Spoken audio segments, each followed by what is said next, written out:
Hey, welcome back guys. Today I'm going to teach you my variation of the ambitious card routine. Do you want me to?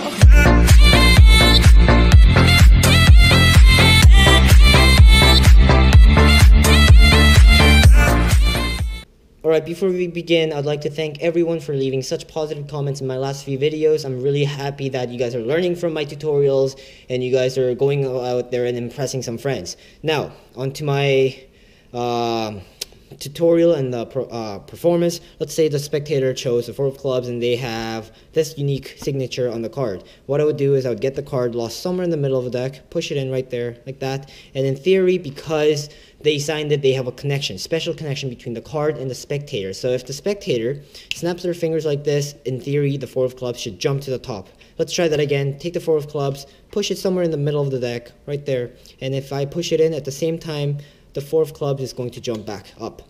Maybe that was too quick for you, so this time I'm going to show you the 4 of clubs and go a bit slower than before. Take the 4 of clubs, right there, it's right here, push it in, square them up, and in theory, it should jump back up like this, right?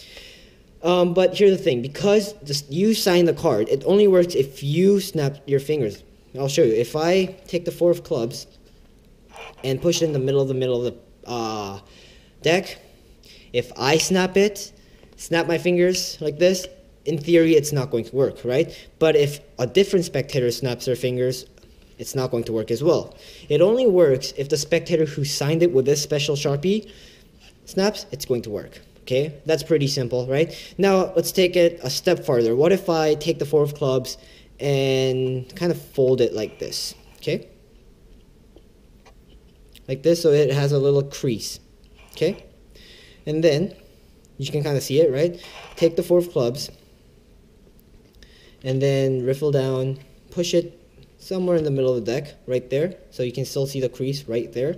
And in theory, you should see the moment it pops up. 3, 2, 1.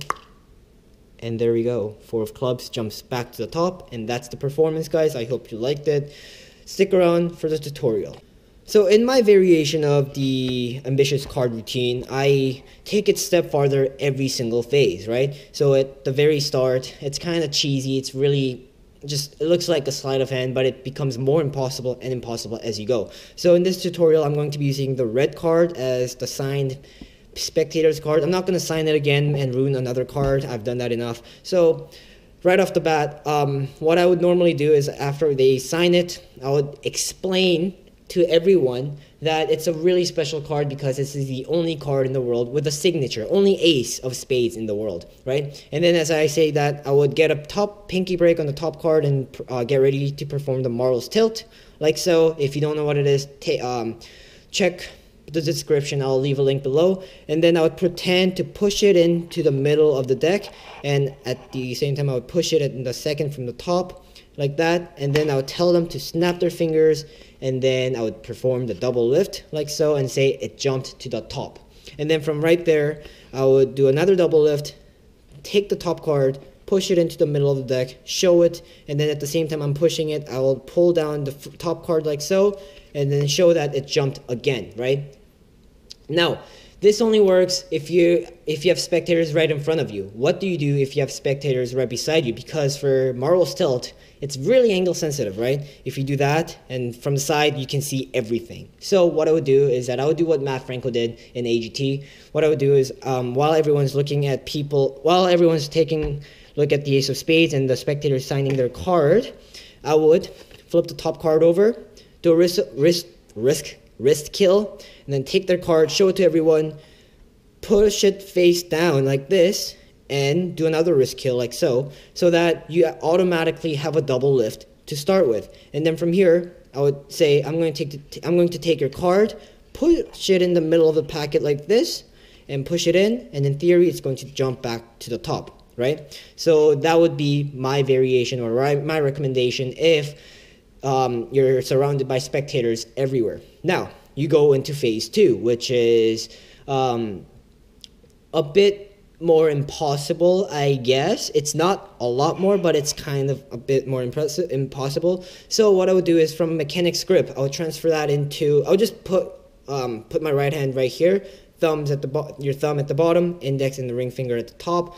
Your two fingers are not doing anything pretty much. And then using your left finger, you're going to get a pinky break on the bottom card. And then transfer that into a thumb break.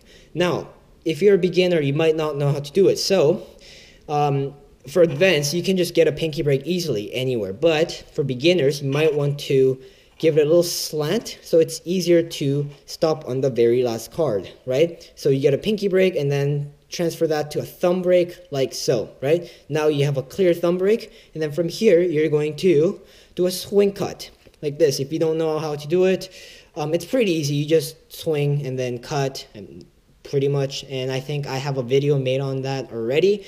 And then once you do that, you should still have a break on your right hand like so on the bottom card.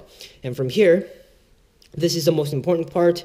You're going to use this packet to flip over the top card, their spectator's card, like this. You're going to do it once or twice or 3 times if you want. And on the very last time, you're going to turn it. And at the same time, you're going to drop everything from the break. But this is what it's important. Whenever you flip the card, make sure you overlap and make it look like you're squaring up so that they don't see you dropping this card. It's more invisible if you do this way, okay? I highly recommend this way. So don't do like that, okay? That it just looks really sketchy, and they can tell that you're not doing something right. So you're gonna do that once, twice, and on the third one you would drop, and then from here you can make a one-handed fan and stick it into the fan like this and put it at the bottom like that. Or if you don't know how to make a one-handed fan, you can just take the card, stick it into the middle of the packet, and then put it at the very bottom like so, and say it's at the middle of this deck, right? Do whatever you want, whatever you're comfortable with, but in theory, if they snap their fingers again like that, it should jump to the top because you've controlled it to the top, right? Now, this is phase 4, which is a lot more impossible. You're going to do the same thing, get a pinky break, transfer that to a thumb break, swing cut, and then turn over the packet once more. And then from here, you're going to use your middle finger to push off one card, the spectator's card, and then drop everything from the break. So it should look like this, and you shouldn't have a break. But then as soon as you drop it, you're going to perform a wrist kill like so the spectator does not see this card. I'll show you what it looks like if you don't do the wrist kill. From here, it goes like that, like that, like that, and that. You don't want them to see this blue card, right? They're going to know what's up. So from here, when you, but if you perform the wrist kill, this is what it should look like at performance speed, right there. And then what you're going to do from here is you can either push it in using this packet while it's squared up, or if you're advanced, you can make a one-handed fan and then push it in, and then stick to the fan. Stick the top card into the fan. But if you don't know how to make a fan, you can still stick it into the packet like so, and then put it at the very bottom.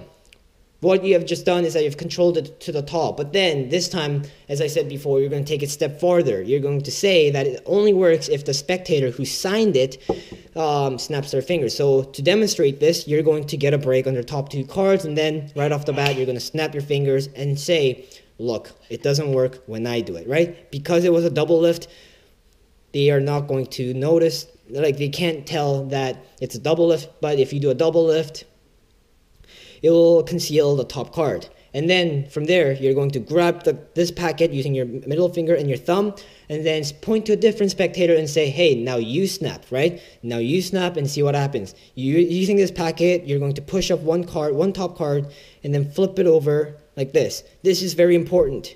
From here, say it doesn't work. You don't put it on the top, you put it at the bottom. So you're kind of like sandwiching the spectator's card, right? It looks like that from the back. So again, let's do it really quick. I say it doesn't work if I do it, double lift, and then from here, flip another card, square them up, push it back, put it on top of that again. So, and if you did it correctly, the spectator's card should be second from the top. From here, you're going to point to the spectator who actually signed it and say, hey, this time you try. And then you do a double lift from here. Now, this is the end of phase 3. Phase 4 comes in now. What happened is that in my performance, I kind of creased the card by bending it. like so, right? I'll use the cards that are already bent, okay? I'm pretty sure I flashed in the video or performance, but hopefully I didn't. But anyways, so from here, you already have a double lift. Actually, it was like this. You have a double lift, random card, and a 4 of clubs. From here, you're just going to grab the top and the bottom like this, of this edge, really hard, tight, and then you're just going to crease it. You're just going to make it seem like you're bending the card, right? Crease it without flashing anything. And then, once you've done that, you're going to place it on the top like this and show them that there's a little bent like this, right? And then what you're going to do is, this is really important. You're going to keep this card flat with your index finger. Push it down like so. And then, while you're doing that, you're going to riffle down with your thumb, with your left thumb, like so, around half, cut, and then using your thumb right here, strip the top card to this packet and show that it's actually still right here, right? Actually, it's right here. So you should have 2 of these, but then because you're holding it down with your index finger, they can't see this. So this is happening with your left packet. From here, you're just going to drop this whole packet, still keeping the index finger on the top, pressurized, and then you're going to transfer this into this grip. Now, if you hold it tight, they're not going to see this card doing this, okay? If you hold it tight at the top, in the middle, it should keep everything flat. And then you're going to say, on 3, I want you to count with me and snap at the same time. Go 1, 2, 3. At the same time, you're going to release the very top card lightly, and then it's going to seem like the top card jumped from the middle of the deck to the top. Now, if you want something more effective, you can go up to their eye level and then do it at the same time so they can actually see when the card jumps to the top. Often I would get huge reactions out of this, and hopefully you will also get huge reactions out of this. And that's the tutorial, guys. I hope you enjoyed it, and I hope you learned something good from this. And I'll see you next time. Peace.